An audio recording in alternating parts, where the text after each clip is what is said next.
जी नाज़रीन, welcome back. एक दफ़ा फिर आपको खुशामदीद कहते हैं मेट्रो वन न्यूज़ की माह रमज़ान मुबारक खुसूसी नशरियात आबाद है रमज़ान के साथ। मैं हूँ आपका मेज़बान डॉक्टर बुलंद इकबाल। नाज़रीन, सिलसिला है कार खैर का, यानी वो फलाह और भलाई के काम जो कि हमारे लोग एक दूसरे के लिए करते हैं। बहुत से इदारे मौजूद हैं जहाँ पे बहुत खैर के काम किए जाते हैं, लोगों को तरकीब भी दी जाती है कि वो भी खैर के काम करें, और ऐसे ज़रूरतमंद लोग जिन्हें मदद की ज़रूरत होती है वो भी इन इदारों से रब्ता कायम करते हैं। ऐसे ही एक इदारा हमारे शहर में मौजूद है, अल मुस्तफ़ा वेलफेयर ट्रस्ट और अल मुस्तफ़ा वेलफेयर सोसाइटी, जिनका काम ख़ास तौर पे सेहत का जो शोबा है उसमें बड़ी खिदमात हैं। चाहे हम मुफ्त इलाज की बात करें, मुफ्त एम्बुलेंस की बात करें, मुफ्त टीकों की बात करें, या फिर होंठ कटे और तालू कटे बच्चों की सर्जरी की बात की जाए, ये तमाम चीज़ें अल मुस्तफ़ा हॉस्पिटल जो है, अल मुस्तफ़ा वेलफेयर हॉस्पिटल में प्रोवाइड की जाती हैं। अल मुस्तफ़ा वेलफेयर ट्रस्ट की जानिब से ये हॉस्पिटल चलाया जाता है। और साथ ही साथ आपको ये बताते चलें कि कुछ ऐसी वैक्सीन्स जिसके लिए लोगों के दिलों में कुछ शुकूक व शुबात होते हैं, उन्हें भी दूर करने का काम किया जाता है। हमारे साथ अक्सर मौजूद होते हैं इस सेगमेंट में अल मुस्तफ़ा वेलफेयर ट्रस्ट के बानी और चेयरमैन और निज़ाम मुस्तफ़ा पार्टी के सरबरा जनाब हाजी हनीफ तैयब साहब। अस्सलाम वालेकुम हाजी साहब, खुशामदीद कहते हैं सर आपको। अल्लाह बरकत दे, अल्लाह इज्जत दे। नाज़रीन, इसके अलावा जब बात की जाती है किसी भी फलाही काम की, यानी कोई ऐसा काम जो कि लोगों की फलाह के लिए किया जाता है, तो फिर ऐसी सूरत में मुखय्यर हज़रात का ताउन बड़ा ज़रूरी होता है। यानी जब तक कि मुखय्यर हज़रात इस इदारे को सपोर्ट ना करें, फलाह व बहबूद के काम में हिस्सा ना लें, उस वक्त तक ये मुमकिन नहीं होता कि काम किया जा सके। हमारे ताजिर हज़रात और ख़ास तौर पे कराची के ताजिर हज़रात जो हैं वो अपनी फरागदिली के लिए बहुत मशहूर हैं। यानी किसी किस्म का कोई चंदा जमा किया जा रहा हो, किसी किस्म की कोई इमदाद जमा की जा रही हो, हॉस्पिटल के लिए हो, कैंसर हॉस्पिटल के लिए हो, किसी चीज़ के लिए हो, मैं समझता हूँ कि पूरे पाकिस्तान में से जितना चंदा, जितनी इमदाद हमारे कराची के ताजिर हज़रात देते हैं, शायद पूरे मुल्क में कहीं और ऐसी रिवायत नहीं मिलती। यही वजह है कि कराची में ना कोई शख्स भूखा सोता है, ना ही कराची में किसी शख्स को अपना तन छुपाने के लिए ऐसा होता है कि कपड़े की कमी पड़ जाए, या मतलब ये जो चीज़ें हैं ना, ये इस तरीके से कराची में मौजूद हैं कि कोई भी शख्स कराची आ जाए वो कम से कम भूख अफलास से या कपड़ों की कमी की वजह से इस दुनिया से रुखसत नहीं हो सकता। कराची शहर उसको उसका पेट ज़रूर भर देगा। बहरहाल नाज़रीन, ऐसे ही जो मुखय्यर हज़रात हैं, इनमें से एक ताजिर रहनुमा हमारे साथ यहाँ मौजूद हैं जो अपना कारोबार भी करते हैं, ताजिरों की जो मसाइल होती है उस पर आवाज़ भी उठाते हैं। हमारे साथ मौजूद हैं जनाब शर्जील गोपलानी साहब। अस्सलाम वालेकुम शर्जील भाई, खुश आमदीद कहते हैं। और बहुत अच्छा लगा कि आप हमारे प्रोग्राम में जो तशरीफ़ लाए हैं। शर्जील भाई हमारे साथ अक्सर प्रोग्राम में मौजूद होते हैं। शर्जील भाई का फ्लेम बना दीजिएगा जी। अच्छा, हमारे साथ अक्सर मौजूद होते हैं और ख़ास तौर पे जो ऐसे प्रोग्राम्स होते हैं जिसमें अरबाब इख्तियार से कुछ कहने की ज़रूरत पड़ रही होती है, वहाँ तो ख़ास तौर पे नज़र आते हैं। शर्जील भाई, क्या पोजीशन है, क्या चल रहा है, ये बताइएगा। बस बेसिकली तो रमज़ान इबादत का महीना है और अल्लाह ताला के बारगाह में हाज़िरी के साथ फ़राग दिली का भी महीना है। जितना आज आपका खुला होगा रमज़ान में, आप जितना खर्च करेंगे, तो हमें तो ये बताया कि हमारे बड़ों ने कि रमज़ान में जो हम खर्च करेंगे हक हलाल के पैसों के, उसका हिसाब किताब नहीं देना पड़ेगा।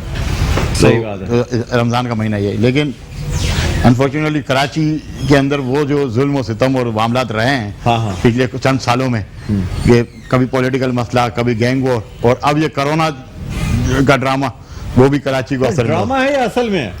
देखें, कोरोना ऐसा नहीं कि नहीं है, ठीक है, लेकिन जो लहर दुनिया में कहीं है तो अल्लाह का फजल और करम ये रहा इस शहर के ऊपर कि वो लहर यहाँ पे नहीं आई। मैं खुद भी कोरोना का पेशेंट रहा हूँ और कोरोना से निकल चुका हूँ। मेरे ख्याल में सब बैठे हुए हैं स्टेज पे, जितने लोग नजर आए सभी कोरोना से गुजर चुके हैं। मैं अल्हम्दुलिल्लाह सेहतयाब हो चुका हूँ। हाजी साहब को अल्लाह ताला ने सेहतयाब किया, बड़ी खुशी की बात है, जितना शुक्र अदा किया जाए माशाल्लाह, क्योंकि फिट हैं। वजह यह है कि लोग समझते हैं ना कि ज़्यादा एज के लोगों को कोरोना हो जाए तो खुदा ना खासा बड़ी कॉम्प्लिकेशंस हो जाती हैं। जो शख्स फिट होगा, मेहनत कर रहा होगा, अपने पैरों पे खड़ा रहेगा और हाजी साहब की तरह काम करता रहेगा, उसको उम्र उसका कुछ नहीं बिगाड़ सकती। बिल्कुल, ये मेरा अपना कहना है। और मैं एक चीज़ और ऐड करता चलूँ कि इंसानियत की जो खिदमत करता है ना, तो उनकी सामने मिसाल हाजी साहब की एज देख लें और हाजी साहब की आज फिटनेस देख लें। ये अल्लाह ताला का इनाम और करम है कि जो शख्स इंसानियत की खिदमत करता है, अल्लाह ताला उसकी सेहत और बाकी मामला भी अल्लाह ताला जो है वो हमारे सामने हाजी साहब की तरह लोगों की मिसालें पेश करते हैं। बिल्कुल। हाजी साहब क्या कहते हैं सर, कोरोना है कराची में, या ये तो इन्होंने ऐसी बात कर दी कोरोना का ड्रामा? असल में इन्होंने नहीं की, कुछ लोग हैं ऐसे जो इस किस्म की बातें फैलाते हैं। देखिए अगर कोरोना कुछ ना होता ना तो अमेरिका है, ब्राज़ील है, इटली है, यूके की चौथी लहर चल रही है, अब हमारे पड़ोस तक में इंडिया में सबसे ख़तरनाक लहर आ चुकी है। इसलिए जो भी SOPs बताई जा रही हैं उन पर अमल करना हमारे अपने इंटरेस्ट में है। बिल्कुल, एक नंबर। दूसरी बात यह है कि ये हाथ धोना बार बार अच्छी तरह, कुल्ली करना, चेहरा धोना, ये सब वुजू के हिस्से हैं। बिल्कुल। तो एक वुजू में अगर आपने हाथ धोया और बाल कहीं खुश्क रहेगा तो वुजू नहीं होगा। इसी तरह सर गुस्ल भी नहीं होगा, गुस्ल भी नहीं होगा। तो इसलिए ये तहारत के मामले में, एहतियात करने के मामले में इस्लाम ने पहले तरकीन की। और हमें तो सिर्फ ये कहा जा रहा है ना कि आप रोज़मर्रा ज़िंदगी गुजारें सिर्फ चंद एहतियातों के साथ। तो मेरे ख्याल में इसमें एहतियात करने में एहतियात कोई हर्ज नहीं है। कोई हर्ज नहीं नहीं सर, आप तो खुद हॉस्पिटल चला रहे हैं, लोगों के टेस्ट पॉजिटिव आते हैं, कोरोना से लोगों की तबीयतें खराब होती हैं। अच्छा, ज्यादा कॉम्प्लिकेशंस भी होती हैं? बिल्कुल, देखिए हो जाती हैं। कोरोना होता है उन लोगों को, कोरोना होने जैसे वो एडमिट हुआ, एडमिट तो वो होता है हार्ट का कहकर, लंग्स का कहकर, खांसी का कहकर, लेकिन सब सारे टेस्ट जब होते हैं तो सिग्नल मिल जाता है कि now he is heading towards corona. लिहाजा फिर उसके बाद जो इसके लिए मुख्तस अस्पताल हैं वहाँ हमारा कम्युनिकेशन अच्छा है और वहाँ हम उनको शिफ्ट कर देते हैं। तो इसमें एहतियात बड़ी ज़रूरी है। हर उम्र के लोग जिनके बारे में 10-10, 15-15 साल तक भी इंतकाल, मसलन कराची की एक मशहूर शख्सियत दोस्त मोहम्मद फैजी थी, पर 15 साल तक मैं तो नहीं सोच सकता था कि उनका इंतकाल हो जाएगा, इतना फिट थे वो। लेकिन ये ऐसा कोरोना ने पकड़ा उनको कि चंद ही दिनों में वो चले गए। तो शुरू में ही जब शुरू में बिल्कुल बिल्कुल। इसलिए एहतियात बहुत ज्यादा जरूरी है हमारे अपने इंटरेस्ट में। आपको हॉस्पिटल से ही लगा मेरे ख्याल में? हमें नहीं, मुझे हॉस्पिटल से नहीं लगा। मुझे असल में इत्तेफाक से हॉस्पिटल में मेरा बेटा अहमद रजा 8 घंटे 10 घंटे बैठता है ना, पहले उसको और उसकी अहलिया को हुआ था, हम एक ही फ्लैट में रहते हैं। जी जी। अच्छा, फिर अहमद वो सब ठीक हो गए जब वो कोरोना खत्म हो गया, उनका 11 दिन में खत्म हो गया था। ओहो। फिर मुझे लगा तो 17 दिन तक मैं कमरे में आइसोलेट था और जो हिदायत थी उन पर अमल कर रहा था। दवाएं वगैरह ली आपने? दवाएं भी ली, एहतियात भी दी, स्टीम भी लिए, जो भी इस तरह के तमाम बातें बताई जाती थी वो करते रहे। उस दौरान जरा वीकनेस भी होती है बहुत ज्यादा और दर्द वगैरह भी ज्यादा होता है, लेकिन अल्हम्दुलिल्लाह अल्लाह ने उससे नजात दे दी। तो आप चूंकि हॉस्पिटल में टेस्ट भी कर रहे हैं, इस वक्त कोरोना की क्या सिचुएशन, अगर मैं आपसे पूछूं एज एन इंडिपेंडेंट, शर्जील भाई अब इनकी बात तो आप मानेंगे ना? नहीं, बिल्कुल मैं मानूंगा, मैं अपनी बात ही है। और माशाल्लाह हाजी साहब की बात पे तो वैसे ही कोई शक नहीं, कोई शक नहीं, कोई दो राय नहीं। ठीक है, हाजी साहब क्या कहते हैं सर, कितने कोरोना? दरअसल डॉक्टर अताउर रहमान का प्रोग्राम सब लोगों ने देखा होगा, बार बार आया। हम असल में टेस्ट कम करवा रहे हैं। अगर हमारे यहाँ कोरोना जब से ये शुरू हुआ ना, वो स्पीडी टेस्टिंग होती तो परसेंटेज ज्यादा होता। तो फिर हम कहीं अमेरिका के साथ खड़े होते? अल्लाह न करे, लेकिन खतरा तो था कि हम कहीं भी खतरनाक जगह पर खड़े होते। लेकिन बहरहाल टेस्ट ज्यादा कराने से पता चलता है we where do we stand. बहुत से लोग कहते हैं, मैंने कहा भी शुगर टेस्ट कराई, बोलो मैं टेस्ट चाहता ही नहीं हूँ, डर लगता है कि मैं कराऊंगा और पता चल जाएगा तो मैं एहतियात करूंगा। तो मैं तो एहतियात के चक्कर में पढ़ना नहीं चाहता, इसलिए टेस्ट करवाएं।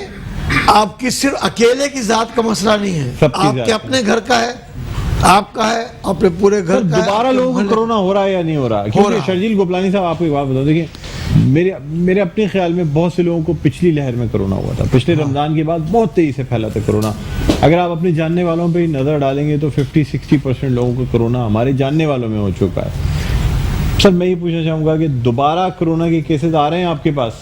कोरोना के टेस्ट केसेस आ रहे नहीं सर, हैं, जो एक तादाद भी दफा- बढ़ रही है, एक दफा हो चुका हो, दोबारा उनको हो वो रहा, दोबारा भी हो रहे हैं। दोबारा भी हो रहे हैं। ये जो एक तस्वुर था ना पहले हाँ कि ये जो है वो अब तो एंटीबॉडी हो चुका है, हाँ हाँ अब नहीं होगा, ये गलत साबित हो गया है दोबारा की लहर में कि एंटीबॉडी हो जाने के बावजूद अगर तवज्जो नहीं दी जाएगी तो हो सकता ये है। दोबारा हो सकता है। अच्छा शर्जील साहब आप क्या कहते हैं सर? इस समय कोरोना तो है ना? मैं क्लियर करता चलूं, ड्रामा की मतलब ये है हाँ। कि मैं तिजारत करता हूँ, शहर में ताजिर हूँ। जो मामला पिछले साल रमज़ान में हुआ हमारे साथ, और 3 महीने कराची को बंद किया गया, हाँ, हाँ। 3.5 महीने, उसमें गवर्नमेंट की तरफ से तो कोई सपोर्ट नहीं दी। कुछ इसके भी बाद नहीं जो माशी जो बहरान आया और जो कराची के ताजिर या मुल्क के ताजिरों के साथ जो हाल हुआ है, हाजी साहब मुझसे बेहतर जानते होंगे कि कैसे कैसे लोग इनके पास भी पहुंचे होंगे, जो देने वाले थे वो लेने वाले क्या होंगे। देने वाले अब फिर वही जो तादाद बढ़ने की बात हो रही है, जो आज हमने एनसीओसी के चेयरमैन की तरफ से बयान सुना कि 13% और 14% की जो बात कर रहे हैं कराची और हैदराबाद के लिए, हम तो ये समझ रहे हैं, ठीक है, मेरा ताल्लुक इस शोबे से नहीं है, लेकिन एक माहौल तो कराची का नजर आ रहा है कि ठीक है, जो पहली लहर तो खतरनाक थी। आप क्या समझ रहे हैं? आप खुल के बताएं ना। मैं खुल के देखिए, जो बात 2.6 और 2.7 की बात हो रही थी पिछले हफ्ते तक, आज वो 13% पे एकदम से हो गई। वो नजर ये आ रहा है कि उनको इलेक्शन का जो मामला आया, जो बाई इलेक्शन होने जा रहे हैं शहर के अंदर, कौन से 249 के, 249 इसमें 2 पार्टियां हैं रूलर, मिफ्ता इस्माइल साहब हैं और जो पार्टियां लड़ रही हैं, 2 रूलर पार्टियां हैं। हैं? आफरीदी आफरीदी साहब हैं पीटीआई के, और मुस्तफा कमाल साहब पीएसपी की तरफ से, बीएसपी की तरफ से हैं, और कादिर खान मंदोखेल पीपीपी की तरफ से, पाकिस्तान पीपल्स पार्टी की तरफ हाँ, से। और टीएलपी जो है उसके कैंडिडेट का क्या होगा वो पता चलेगा। जी जी। लेकिन मुफ्ती नजीर है वहां से, अच्छा। और बिलाल सलीम कादरी के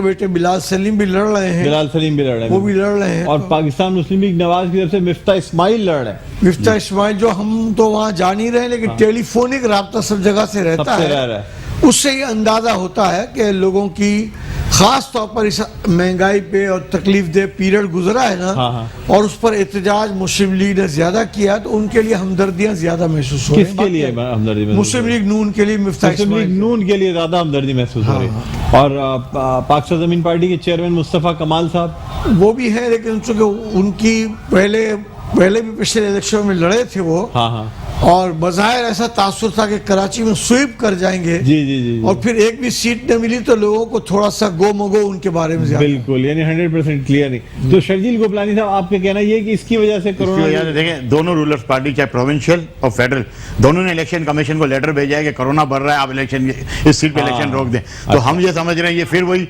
सियासी मंजरनामा जो है ताजिरों के ऊपर खेला जा रहा है। ओहो। होना ये चाहिए था कि एसओपीज पे अमल कराया जाए, उसमें ताजिरों को, आवाम को सही आगाही दी जाए, और कोरोना से बचने के जो भी मामला हैं उन पर देखा जाए। अब ये इस अब ये तो देखिए ना, सोचने वाली बात है कि जितना एक्सपोजर इलेक्शन में वोट देने में होगा, उससे कम एक्सपोजर तो शॉपिंग करने में होता है।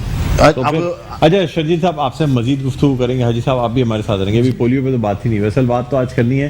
पोलियो के जो कतरे हैं उसको लोग पिलाने में झिझकते हैं, इसलिए कि समझते हैं कि उससे कोई तौलीदी निज़ाम में नकाइस पैदा हो जाते हैं, और इस वजह से बच्चों को पोलियो के कतरे नहीं पिलाते। तो इस हवाले से हाजी साहब बताएंगे कि जो एक बाकायदा डिक्लेरेशन पेश किया गया था, उसमें ये डिक्लेरेशन जो है बाकायदा फतवे की सूरत में हाजी साहब ने पढ़ के उस कॉन्फ्रेंस में सुनाया था, उससे बात करेंगे। लेकिन यहाँ एक छोटा सा वक्फा, कहीं ना जाइएगा, देखते रहिए मेट्रो न्यूज़ की खुसूसी नशरियात। आबाद है रखा जी नाज़रीन, वेलकम बैक। एक दफ़ा फिर आपको खुशामदीद कहते हैं मेट्रो न्यूज़ की माह रमज़ान मुबारक की खुसूसी नशरियात। आबाद है रमज़ान, मैं हूँ आपका मेज़बान डॉक्टर बुलंद इकबाल, और सिलसिला है कार खैर का। मज़ीद इस सेगमेंट को आगे बढ़ाएंगे। हमारे साथ 2 मेहमान शख्सियात मौजूद हैं। अल मुस्तफ़ा वेलफेयर ट्रस्ट के बानी और चेयरमैन जनाब हाजी हनीफ तैयब साहब हमारे साथ मौजूद हैं। साबिक़ वफाकी वज़ीर भी रह चुके हैं, और साथ साथ सेहत के शोबे में बड़ी इनकी खिदमात है। निज़ाम मुस्तफ़ा पार्टी के सरबराह भी हैं, और हमारे साथ मौजूद हैं मशहूर ताजिर रहनुमा हैं शर्जील गोपलानी साहब।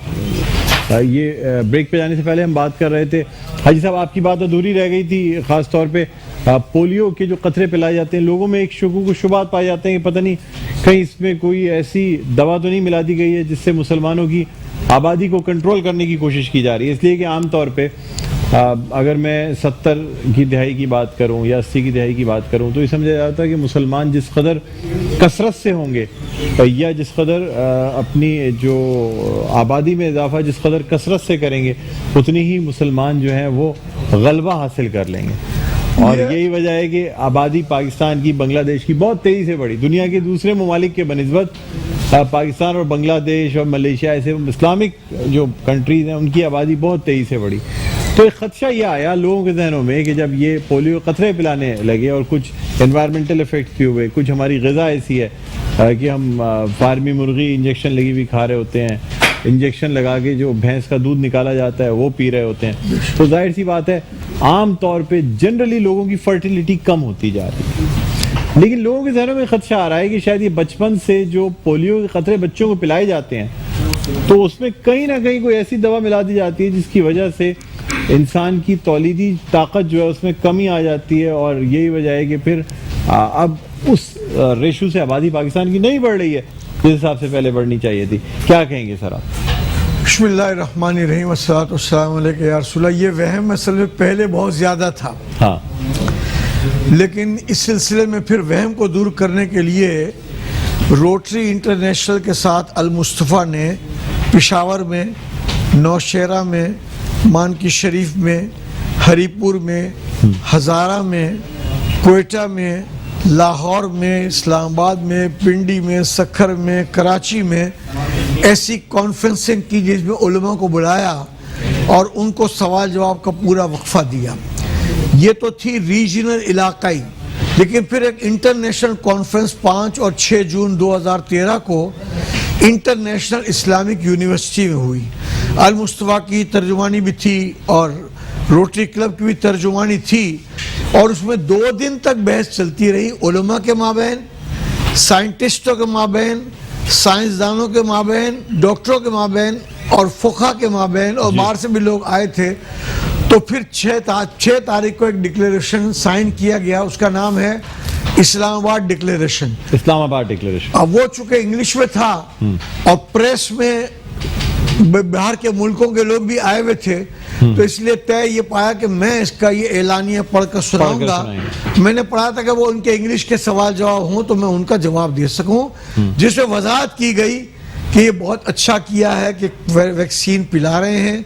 57 में से 55 इस्लामिक मुल्क पोलियो से फारिग हो गए, 2 सिर्फ अफगानिस्तान है और पाकिस्तान 2 रह गए। फिर इसके बाद बांग्लादेश में अगर ग्रोथ रेट का मसला होता तो वहाँ तो ग्रोथ रेट है और वहाँ खत्म हो चुका है। अब अगर ईरान में, सऊदी अरब में, इंडोनेशिया में, कुवैत में, बगदाद में, जो नाम आप लें सब जगह खत्म हो गया। और फिर ये कि जो हुज्जत करते थे, हाँ, अब वो उम्रे पर हज पे जाते हैं तो लाइन में लगकर उनको खतरे पिलाए जाते हैं, तो हुज्जत अब बाकी नहीं है। उस मीटिंग में मुझसे कहा गया कि ये जो वैक्सीन है इसमें डेट ऑफ एक्सपायरी नहीं लिखी। मैंने और क्या सवाल है? बोले इसमें इंग्रेडिएंट्स नहीं लिखे हैं कि अज्जाए तरकीबी क्या है। तो मैंने कहा और कोई सवाल पूछना हो पूछो। जब उन्होंने पूछ लिया तो WHO वालों से कहा कि सबको एक एक वैक्सीन दे दे हाथ में, हाँ, सबके हाथ में आ गई। मैंने कहा आप गौर से देखें इस पर डेट ऑफ एक्सपायरी लिखी है? बोला हाँ ये तो लिखी हुई है। अरे वाह। मैंने कहा इसमें इंग्रेडिएंट्स लिखे हैं, अज्जाए तरकीबी बोला लिखे हैं। फिर उस पर सबने साइन किए और इसके बाद वो सवाल जवाब जो इतने ज़्यादा होते थे, फतवेबाजी होती थी, उससे बहुत कमी हुई। एक ज़माने में पोलियो के साल में लाखों केस मिलते थे, फिर हज़ारों हुए, फिर सैकड़ों हुए, बढ़ते चले गए। अब डबल फिगर्स यानी 10, 12, 20 कम होते जा रहे हैं, आ गए हैं। ठीक है, ठीक है। यानी हाजी साहब आपकी वजह से बड़ी वो रही कि लोगों को ये समझने को मिला कि पोलियो जो है ना वो इस तरीके से रोका जा सकता है। हाजी साहब बहुत बहुत शुक्रिया, आप तशरीफ लाए, बहुत अच्छा लगा। शरीफ भाई आपसे तो भी बातों का आगाज़ करना है, अभी तो बातें शुरू करनी है, अभी तो जाहिर सी बातें हो ही नहीं पाई। हमारे साथ शकील मदनी साहब मौजूद हैं जो कि खुशलहन नातख़्वाह हैं, सनाख्वाह हैं और पाकिस्तान टेलीविज़न के ख़ास तौर पे अवार्ड याफ्ता नातख़्वाह हैं, शोबा दर्स व तदरीस से ताल्लुक़ रखते हैं और नात गो शायर हैं। यानी इनका जो मजमूआ कलाम है वो भी मंजर आम पर आ चुका है। प्रोफेसर इकबाल अजीम साहब के शागिर्द हैं जनाब शकील मदनी साहब। अस्सलाम वालेकुम शकील भाई। खुश आमदीद कहते हैं सर आपको। बहुत शुक्रिया सर। सईद हाशमी साहब की एक नात आपने पढ़ी थी, लम्याती नसीरों, और वो मुकम्मल नहीं हो पाई थी, तो इसलिए मैं चाहूँगा कि ख़ास तौर पे वो रिमझिम रिमझिम जो उसका शेर है ना, वो जब तक नहीं आए तो वो तो 3 से 4 शेर उसके आप माशाअल्लाह माशाअल्लाह। अल्लाहुम्मा सल्ली अला सय्यिदिना व मौलाना मुहम्मदिन व अला आलि सय्यिदिना व मौलाना मुहम्मदिन व बारिक व सल्ली व सल्ली व सल्ली व सल्ली लम या